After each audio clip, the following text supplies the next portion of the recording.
Saudamos a você que nos assiste com a graça e a paz do Senhor Jesus Cristo. Que Deus abençoe grandemente a tua vida e que esta ocasião seja uma na qual Deus esclareça para você os mistérios que são mistério para nós, porém já tinham sido revelados na Escritura Sagrada. Deus sempre tem maná novo, eu quero dizer, verdades mais profundas a serem reveladas na sua palavra, as quais vão chegar até a mente do sincero, aquele que realmente quer aprender de Deus. Convido todos para abrirem as suas Bíblias. Nós vamos abrir a Bíblia no livro de Gênesis. Gênesis, capítulo número 1. O tema de hoje vai tratar da continuidade daquilo que demos início no sábado anterior, sábado passado. E vamos falar especificamente do seguinte: quando o Novo Testamento nos apresenta a palavra Deus, tradução do original Elohim, a quem a Bíblia se refere? Esse é o ponto número 1. Ponto número 2. Quando a Bíblia apresenta a palavra Jeová, que na maioria das Bíblias, possivelmente na tua, é traduzida como Senhor com todas as letras maiúsculas, a quem a Bíblia está se referindo? Olha, pode parecer que é um tema assim que traz só um detalhe, mas ele vai nos permitir ter uma visão nova de todo o Antigo Testamento, uma visão mais acertada, e vai permitir com que tenhamos mais clara na nossa mente a relação entre Deus, o Pai, e o seu Filho, o Senhor Jesus Cristo. Portanto, eu convido vocês para abrirem comigo no livro de Gênesis. E nós vamos tratar primeiro do ocorrido na criação. Gênesis capítulo 1, versículo 1. No princípio, criou Deus os céus e a terra. Antes de avançar, meus queridos, pergunto. A Bíblia aqui se refere a uma pessoa, a duas pessoas, a três ou mais pessoas. O que é que os irmãos me diriam? Eu ouço vários falando que é a uma pessoa. Agora, por que vocês me diriam que o texto se refere a uma pessoa só? Porque aqui diz, no princípio criou Deus. Referência no singular, certo? Agora, se houvesse mais de um personagem aqui, qual seria a referência? Seria plural. Criaram Deus. Correto? Bom, isso quer dizer então que Deus é uma pessoa e criou tudo sozinho. Será que é isso? Não. O versículo 2 nos relata de um companheiro que estava com Deus. A terra, porém, estava sem forma e vazia. Havia trevas sobre a face do abismo e o Espírito de Deus pairava por sobre as águas. Então havia mais um ser aqui, correto? Quantos haviam então? Quantos nós vimos até agora? 2, certo? Deus e o Espírito de Deus que pairava sobre as águas. Eram 2. Agora, quem era este Espírito de Deus?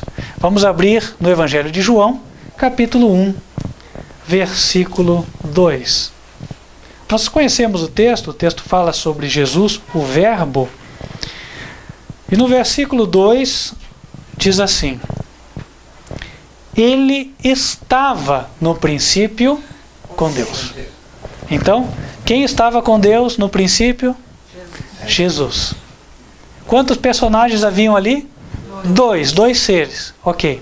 Agora nós vamos para Gênesis capítulo 1, versículo 26. Aí nós vimos toda a criação, né? Aí no versículo 26, lemos: Também disse Deus, façamos o homem à nossa imagem. A pergunta é, quantos seres, quantos personagens estavam aqui? No mínimo 2. Já disseram pelo menos 2, mas espera aí, eu acho que nós podemos ser mais precisos. Porque nós estivemos lendo aqui o início do capítulo 1, onde a Bíblia nos identificou os personagens que estavam figurando por ocasião da criação. E quantos seres nós vimos ali? Dois. Deus e o Espírito de Deus. Mas nós já vimos que o Espírito de Deus, na verdade, era Cristo, correto? Então nós tínhamos dois. Então quando em Gênesis, capítulo 1, versículo 26, nós lemos, façamos o homem à nossa imagem, nós entendemos que isso é Deus falando para o seu filho. O Filho de Deus era gerado à imagem de Deus. Em Hebreus capítulo 1, versículo 1 e 2, a Bíblia diz que Jesus é a expressa imagem de Deus. Então, de verdade, Deus poderia mesmo chegar para Jesus e falar assim, façamos o homem à nossa imagem. Porque Jesus era a perfeita imagem de Deus. Então, alguém ser feito à imagem de dois é ser feito à imagem de Deus e do seu Filho Jesus Cristo. Ok? Outro detalhe que nos confirma isso. No Gênesis, capítulo 1, versículo 2, é dito que o Espírito fazia o quê? O que o Espírito fazia? Pairava por sobre as águas, né? Bom, o Novo Testamento revela o Antigo Testamento. A pergunta é, quem no Novo Testamento andou sobre as águas? Jesus, correto? Então, mais uma referência. Jesus é o Espírito que andou sobre as águas, né? Ok, então na criação nós tínhamos dois. Tínhamos Deus e tínhamos o seu Filho, Jesus Cristo. Voltando para Gênesis capítulo 1, versículo 1. No princípio criou Deus. Quem criou? Deus. Qual era o papel de Jesus então? Pois a Bíblia diz que foi o Pai quem criou, certo? E qual era o papel de Jesus durante a criação? Vamos abrir em Provérbios capítulo 8. É uma referência a Jesus. Estou recapitulando o tema de sábado, né? Mas nós não vamos repetir a pregação de sábado. Fiquem tranquilos. Vamos lá. Provérbios capítulo 8. Versículos 1, 22 e 23. O Senhor me possuía no início da sua obra, antes de suas obras mais antigas. Desde a eternidade fui estabelecida, desde o princípio, antes do começo da terra. Antes de haver abismos, eu nasci. Está falando de alguém que nasceu antes de se iniciar a criação. Jeová possuía este alguém, e este alguém nasceu. Ora, quem que foi gerado de Deus? Quem é o unigênito de Deus? Jesus Cristo, certo? Agora, no versículo 29 e versículo 30, Jesus falando, quando ele fixava ao mar o seu limite, para que as águas não traspassassem os seus limites, quando compunha os fundamentos da terra, então eu estava com ele e era o seu aluno. Qual era o papel de Jesus ali na criação? Aluno. Eu sei que tem versões que trazem arquiteto, mas a versão revista e corrigida traz aluno. E isso está em harmonia com o que nós lemos no Gênesis, porque lá em Gênesis capítulo 1, a Bíblia não diz, e Deus e Jesus criaram os céus e a terra. A Bíblia não diz, criaram Deus os céus e a terra. A Bíblia diz, criou Deus os céus e a terra. Um criou, certo? Quem criou? Deus. Quem Deus? Que Deus? Pai. O Pai, certo? E agora Jesus estava com ele, nós já vimos. Mas qual era o papel de Jesus? Aluno, nós lemos aqui. Então as coisas agora começam a encaixar, pelo menos biblicamente falando. Pode ser que elas estejam diferentes do que nós aprendemos, concordo? Mas se o que aprendemos está diferente da Bíblia, melhor tirar da nossa mente o quanto antes. Não é verdade?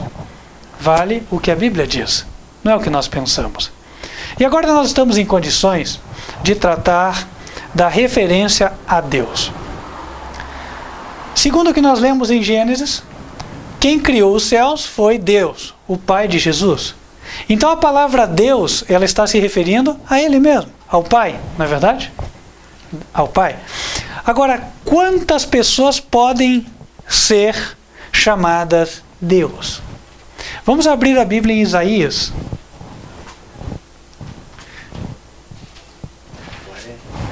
Em Isaías, entre os capítulos 43 e 46, é interessante que Deus ele faz uma autodefesa, né? Por conta da apostasia que o povo tinha, o povo estava adorando deuses falsos, então ele defende a si mesmo como digno de adoração, como único. No capítulo 44, versículo 6, ou versículo 8, melhor. Primeiro vamos ler o 8. Ele diz assim: não vos assombreis, nem temais. Acaso, desde aquele tempo, não vou-lo fiz ouvir? Não vou-lo anunciei? Vós sois as minhas testemunhas. Há outro Deus além de mim? Não. Não há outra rocha que eu conheça. Existe outro Deus além de mim? Diz ele. Não. Interessante que quando usa-se o pronome, né, pessoal, do caso oblíquo, é isso, né? Mim, a referência é a uma pessoa apenas, não é verdade? Se fosse a mais de uma, como seria? Nós, né? Me, mim, comigo, te, ti, contigo, nos, conosco. Oi? Não confunde, depois dizendo a rocha. Ah, já vamos chegar lá. Então, a Bíblia diz o seguinte: fora de Deus não há outro Deus. E se Deus que criou é um só, então só tem um. Não tem dois, nem três. Certo? É uma pessoa só, o Pai. Agora foi levantada uma questão, né, que vale a pena nós abordarmos. Poxa, mas está dizendo aqui que ele é a rocha. A Bíblia ensina no Novo Testamento que Cristo é a rocha. A questão é a seguinte: Deus, ele é o autor de todas as coisas. Deus é o dono. Se nós pudéssemos dizer que alguém é o dono do universo, quem por direito seria o dono? Quem criou, certo? Não é justo? Quem é o dono da casa? Quem construiu a casa? Quem comprou?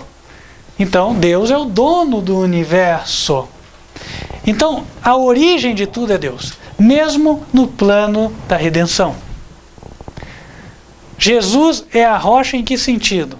Jesus não é uma rocha literal, ele não é uma pedra, né? O sentido é figurado. Ele é uma rocha no sentido que a pedra é firme, ela não se move. A pedra, ela não é volúvel, ela não é movida pelas águas. Tanto que as águas batem na rocha e a rocha permanece no mesmo lugar.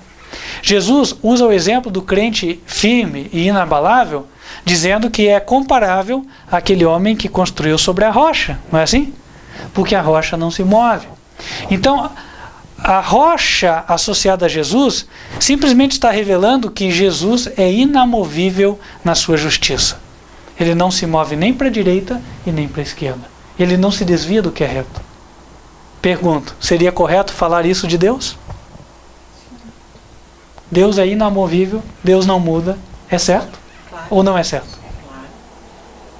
Claro que é certo. Deus não muda.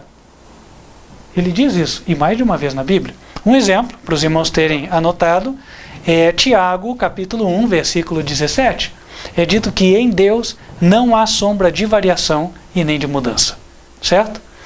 Então Deus fala, eu sou rocha, porque em primeira instância Ele é rocha. Ele é quem não muda a sua lei, Ele é quem não muda o seu governo, Ele é quem não muda a sua forma de agir. Em segundo lugar, Cristo é rocha também, por quê? Porque, a exemplo de Deus, Cristo também não se demove. Cristo não deixa de andar em harmonia com a lei, não deixa de cumprir a lei do Pai e não muda aquilo que é estabelecido. Certo? Então, Deus é rocha e Jesus é rocha. E todo aquele que crê em Jesus e obedece está edificado sobre a rocha. E também é chamado de rocha. Vejam bem, o texto mais usado pelos católicos, né? É aquele onde Jesus fala para Pedro, tu és pedrinha, pedra. Sobre esta pedra edificarei a minha igreja. Toda vez que um ser humano se mostra firme na obediência pela fé em Jesus, ele é comparável a uma rocha. Ok? Ficou claro, irmã? Vamos profetizar. Ele conta. Ok. Então, irmãos, vejam. Em primeira instância, Deus é a rocha. Quando nós vamos falar de Salvador, quem é o Salvador? Jesus. Jesus? Ok. Não, é o Pai. Mas quem proveu que Jesus fosse nosso Salvador? Deus. Então, em primeira instância, Deus é o Salvador. E ele é chamado de Salvador na Bíblia? Deus é o Redentor também? Ou não é? Ele é, porque ele providenciou a redenção por meio de Jesus. E assim por diante, né? Deus é o autor de todas as coisas e Jesus é o meio pelo qual as coisas chegam até nós, né? Voltando aqui, meus queridos. Nós vamos voltar ainda para Isaías 44, ok? Mas eu queria ir para Deuteronômio, capítulo 6, versículo 4. Nós tratamos desse texto no sábado, eu vou voltar nele.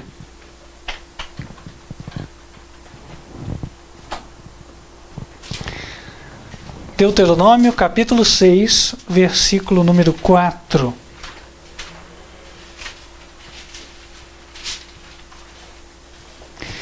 Eu vou ler de acordo com o original, que está na Torá, como eu trouxe para vocês no sábado. Ouve, Israel, Jeová nosso Deus, Jeová é um. Jeová é um. Então Deus, são quantas pessoas? Uma só. Ah, mas na minha Bíblia eu estou vendo aqui, Jeová é o único Senhor. Erro de tradução, tá? Erro de tradução. Se quiser checar, tiver curiosidade, vai numa sinagoga messiânica ou vai na loja onde vendem Bíblias, aquela Bíblia que traz o texto hebraico ao lado do texto em português, né? Ou busca uma interlinear, você vai ver, a tradução correta é: ouve, Israel, Jeová nosso Deus, Jeová é um. Né? Literalmente é Shema Israel. Yehová Eloheinu, Yehová Errad. Né? Então, irmãos, a Bíblia mesmo revela. Quantos deuses existem? Um só. Não são dois. Então, quando em Isaías ele fala, olha, eu sou Deus, não tem outro, é uma referência clara do Pai a ele mesmo. Certo? Agora, ok, vamos chegar no seguinte ponto. Por que a Bíblia chama Deus de Deus? E por que por vezes a gente vê Jeová? A gente acabou de ver isso, né, em Deuteronômio. Ouve, Israel, Jeová, nosso Deus, Jeová é um. Por que Deus por vezes é chamado de Deus e por vezes é chamado de Jeová? Ok. Se nós lermos com atenção a Bíblia, isso vai ficar claro. A palavra Deus, ela refere-se ao Criador e ao Todo-Poderoso. Que ela se refere ao Criador, nós já lemos. Abre comigo de novo em Gênesis capítulo número 1. Gênesis 1. O que diz lá? No princípio, criou Deus. Então, aqui a Bíblia usa essa palavra Deus, Elohim, para se referir ao Criador, porque Ele é Criador. Então, Criador é Deus. A palavra Deus, ela se refere ao fato de Deus ser um Criador. E ela também se refere ao fato de Ele ser o Todo-Poderoso, o Soberano, aquele que tem a autoridade. E nós temos vários exemplos disso, mas nós podemos citar, por exemplo, a entrega da lei no Monte Sinai, em Êxodo.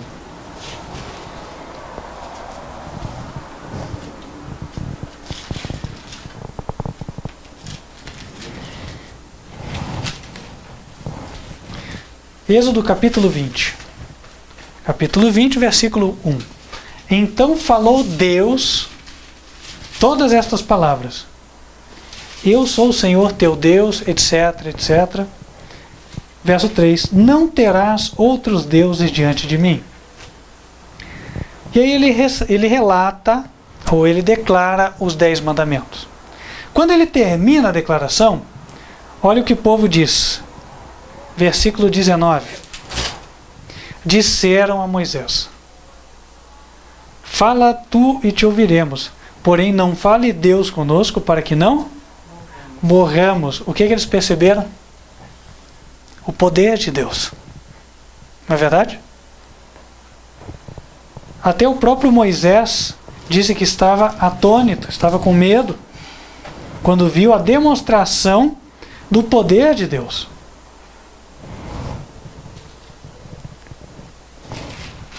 Isso é dito daí no livro de Hebreus. Eu só quero ver se encontro aqui. Aí está em Hebreus capítulo 12. Moisés fala que naquela ocasião ele estava atônito, estava tremendo. Porque, irmãos, nós não fazemos ideia do poder de Deus. Então, quando estamos diante dele, é claro que nós vamos cair prostrados em terra. Nós não vamos poder suportar, a menos que Deus nos habilite a isso, né? Só para vocês terem a referência, ok? Hebreus capítulo 12, tá? Versículo 21. Na verdade, de tal modo era horrível o espetáculo que Moisés disse: sinto-me aterrado e trêmulo.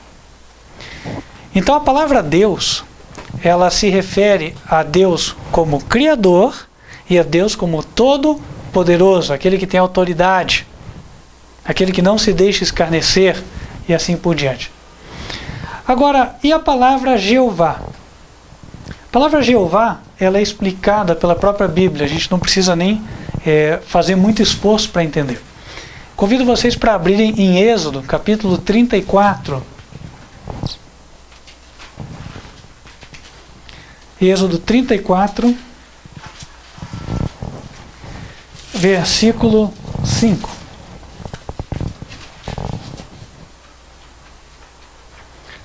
Diz assim: tendo Jeová descido na nuvem, ali esteve junto dele e proclamou o nome Jeová. E passando Jeová por diante dele, clamou: Jeová, Jeová, Deus compassivo, clemente, longânimo e grande em misericórdia e fidelidade, que guarda a misericórdia em 1000 gerações, que perdoa a iniquidade, a transgressão e o pecado, ainda que não inocenta o culpado, e visita a iniquidade dos pais nos filhos e nos filhos dos filhos, até a 3ª e 4ª geração. Deus proclamou os seus atributos, não é verdade? Os atributos do seu caráter. Piedoso, longânimo, compassivo, não é assim? E ao mesmo tempo justo, que o culpado não tem por inocente, que visita a iniquidade dos pais nos filhos até a 3ª e 4ª geração. Então Deus aqui descreveu o seu caráter. A palavra Jeová, ela é, por assim dizer, um resumo do caráter de Deus. Cada vez que Deus resolveu apostar, colocar esta palavra no meio de uma história bíblica, ela era para que nós entendêssemos o seguinte: esta é uma demonstração da misericórdia e da justiça de Deus. Esta é uma demonstração da misericórdia e da justiça do Criador.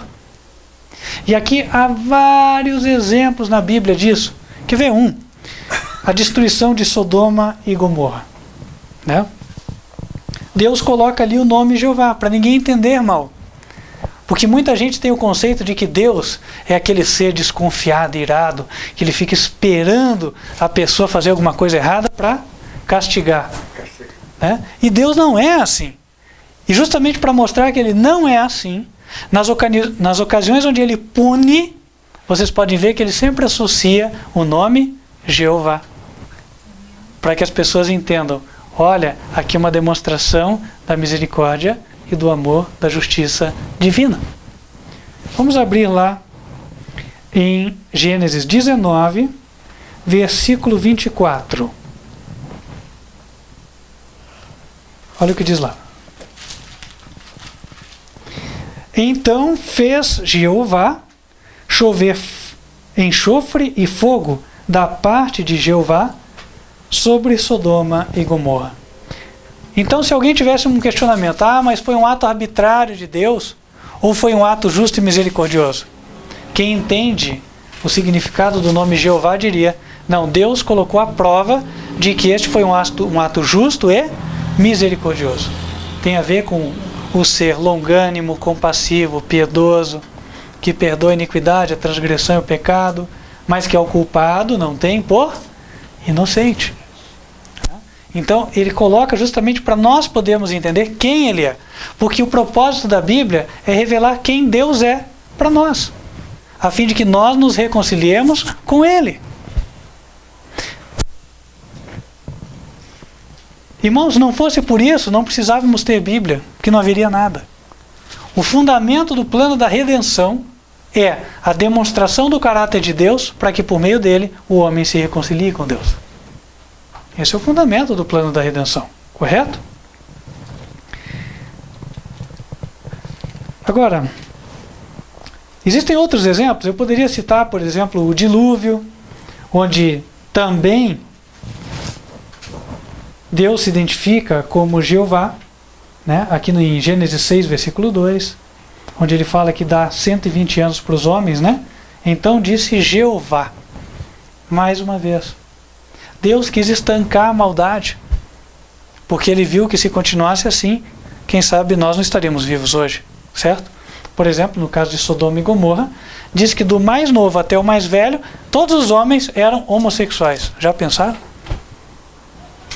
Que quando os anjos foram visitar a cidade para tirar Ló e a sua família, diz que do mais novo até o mais velho, todos ficaram em volta da porta ali, certo? E mais, não é que eles eram homossexuais só, eles eram viciados nisso aí. Porque diz a Bíblia que os anjos feriram de cegueira aqueles homens todos. E os homens, em vez de ficarem assustados, né, com o juízo de Deus e voltarem para casa, o que eles fizeram? Ficaram procurando a porta a noite inteira. Pense, gente. É a pessoa que está tão focada em satisfazer, né, a sua vontade sensual, né, que ela está completamente cega até algo sobrenatural que acontece. Porque, poxa, não é normal uma turba de gente, todos ficarem cegos do instante. Né? Não é normal. Não é normal. Era para qualquer pessoa de bom senso parar e pensar. Não é verdade? Vou para casa refletir. Acho que exagerei. Nada. Então, irmãos, isso mostrava o seguinte, que eles estavam, sim, maduros para a destruição. Então foi um ato de misericórdia de Deus, porque, pensa, irmãos, imagina se você morasse em Sodoma. Hein? Você lá tem os seus netinhos, hein? Tem os filhos, e aí o teu menino, você não pode mandar ele para a escola, porque senão já vão iniciar ele na nova prática. Você não pode deixar ele brincar com os vizinhos, porque senão já vão iniciá-lo na prática. Não dá para visitar os parentes, porque os parentes também estão na mesma prática. E aí? Como é que você faz? É o inferno na terra. Não é verdade? É o inferno na terra. Então Deus, por misericórdia, mandou a destruição. Voltando ao ponto, meus queridos. Portanto, a palavra Deus, ela refere-se a Ele na sua posição de Criador e de Todo-Poderoso. Deus é um só, é o Pai. O termo Todo-Poderoso se refere apenas ao Pai na Bíblia. Agora, quando nós falamos de Jeová, Jeová se refere ao caráter de Deus. A pergunta é, existe mais alguém no universo que possua um caráter igual ao de Deus? Sim ou não? É Cristo, não é verdade? Então, a palavra Jeová, ela no Antigo Testamento, pode se referir também a Cristo. E isso não quer dizer que Cristo é Deus, ok? Ela simplesmente está falando que Cristo tem um caráter igual ao do Pai. Nós citamos uma referência no sábado, não é verdade? Nós usamos um texto de Salmos, Salmos capítulo 24. Essa é a ocasião na qual Jesus, tendo sido ressuscitado, ascende ao céu em direção à cidade santa.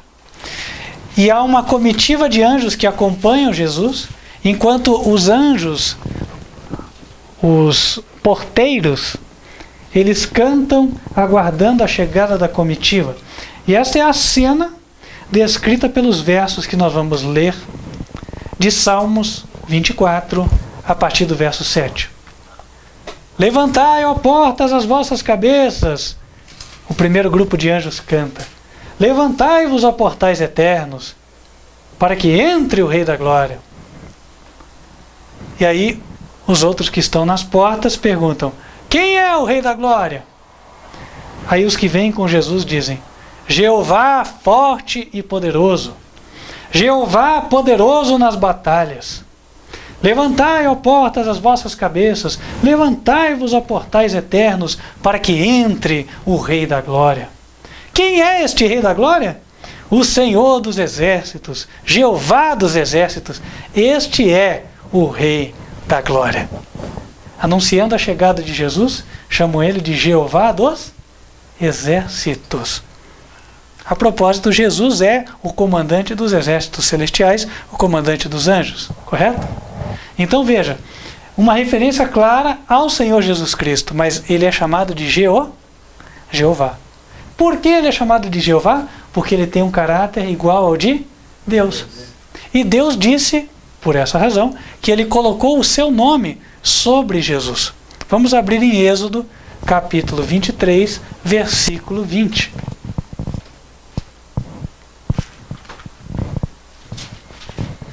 Êxodo capítulo 23, versículo número 20.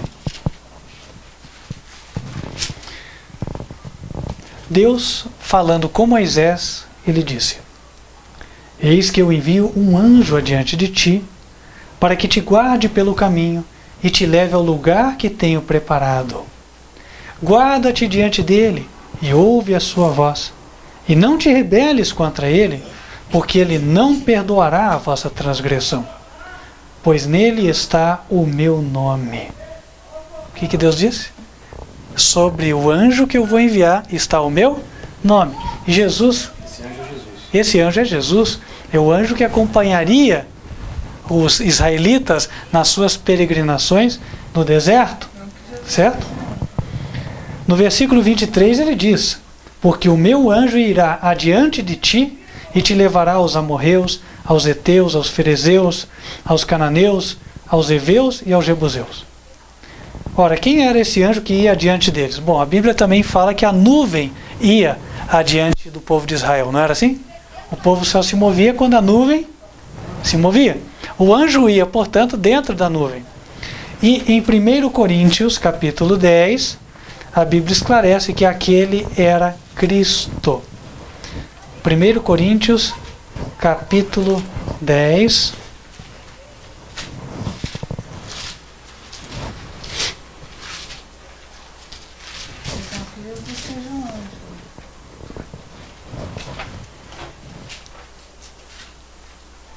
Ok, já vamos responder isso.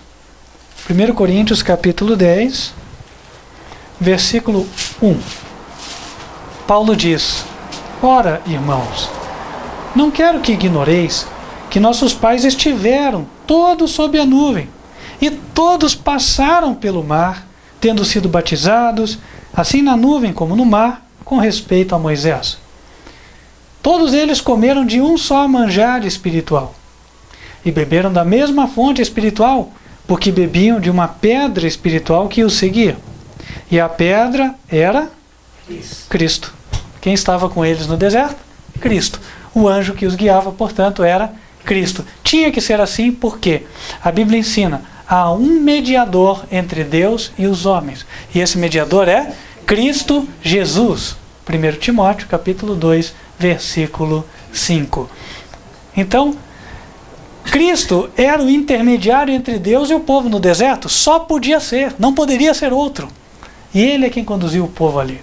Quando Deus disse que colocou o nome Jeová sobre aquele anjo que os conduziria, ele estava dizendo: o meu nome está sobre o meu filho. O meu caráter está sobre o meu filho. O meu filho me representa plenamente. Onde ele está, vale pela minha presença. Mas isso não quer dizer que ele seja eu. Deus sou eu. Meu nome é Jeová. O meu nome coloquei eu sobre o meu filho. Mas o meu filho é filho, enquanto eu sou pai. Assim como na terra, não é verdade? O Senhor um exemplo aqui de um sobrenome qualquer, certo? O senhor Ferreira, ele tem um filho que chama-se Ferreira. Mas o Ferreira filho não é o pai Ferreira. Assim também, o Filho de Deus, o Senhor Jesus Cristo, não é o Deus Todo-Poderoso. É o Filho de Deus.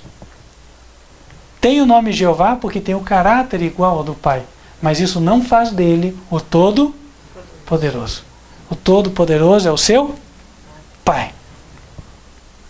Irmãos, eu sei que esse tema é extenso, né? Ele abre para muitas coisas, são muitas perguntas que surgem, mas Deus tem posto no meu coração que nós trabalhemos esses temas.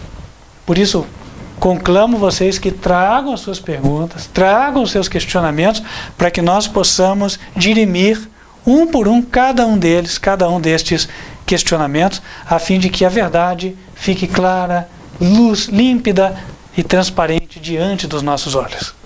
Porque esta é a vontade do Senhor, que nós conheçamos e prossigamos em conhecer ao Senhor. Porque quando fazemos isso, Ele diz que vai enviar o Espírito Santo para nós na chuva do Espírito dos últimos dias, chamado chuva serôdia. O texto diz: conheçamos e prossigamos em conhecer o Senhor, eis que a sua vinda é certa. Ele virá a nós como chuva que rega a terra, como a temporã e como a serôdia. Oséias capítulo 6. Portanto, meus queridos, prossigamos em conhecer o Senhor Jesus Cristo. A vida eterna, disse Jesus, é essa: que conheçamos ao Pai como o único Deus verdadeiro e a Jesus Cristo, a quem Ele enviou. João capítulo 17, versículo 3. Portanto, Deus quer que nós estudemos esse tema. Esse tema está completamente relacionado com a nossa salvação. Ele é sim ponto de salvação. E aqueles que se recusarem a aproveitar esta luz que Deus tem dado, sofrerão perda eterna. Portanto, não sejam deles. Vamos aproveitar a oportunidade que o céu está nos dando. Amém? Quem hoje gostaria de dizer a Deus: Senhor, eu quero aproveitar a oportunidade, eu quero conhecer a verdade e eu quero me aprofundar nessa verdade até que eu entenda claramente aquilo que o Senhor tem para mim. Amém. Glória a Deus. Vamos nos colocar de joelhos, vamos orar ao Senhor.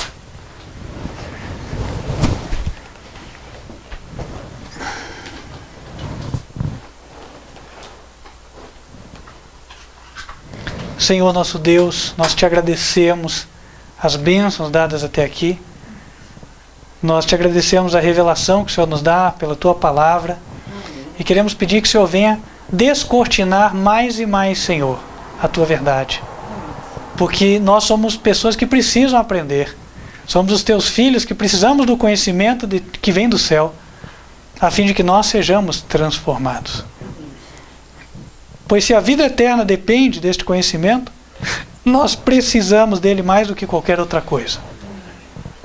Te rogamos, ó Deus, que derrames o teu Espírito Santo sobre a mente e o coração de cada um de nós, a fim de que aquilo que estudamos possa ser fixado em nossas mentes e que possamos compreender com tal clareza que sejamos habilitados a explicar a outros a tua verdade.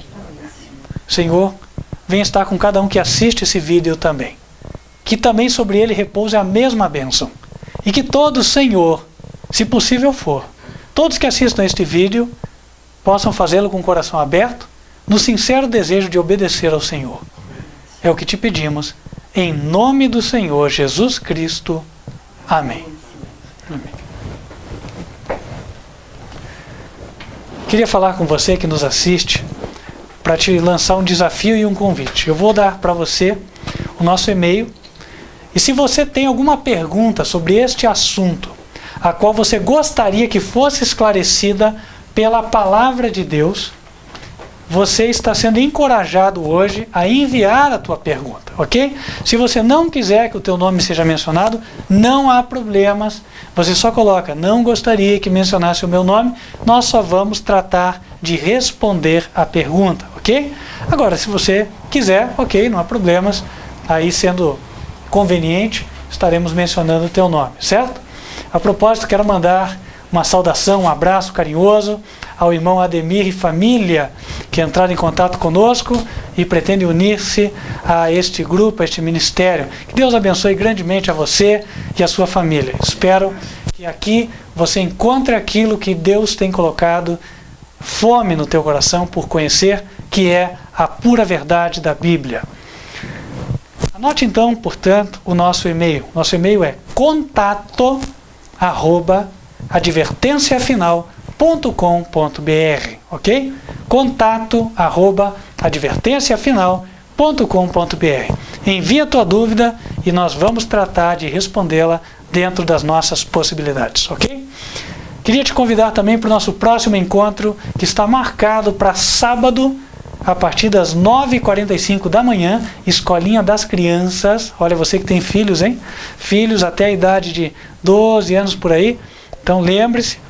E também, a partir das 10h30 da manhã, a mensagem da Palavra do Senhor. Você nos assiste pelo canal youtube.com/TV Advertência Final. Ou também pelo nosso site, advertenciafinal.com.br. Feche os seus olhos, queremos invocar a bênção do Senhor sobre a tua vida antes de encerrarmos esta transmissão. Que o Senhor te abençoe e te guarde. Que o Senhor faça resplandecer o seu rosto sobre ti e de ti tenha misericórdia. Que o Senhor levante sobre ti o seu rosto e te dê a paz. Amém. Fique na paz do Senhor. Esperamos estar juntos na próxima oportunidade. Até lá.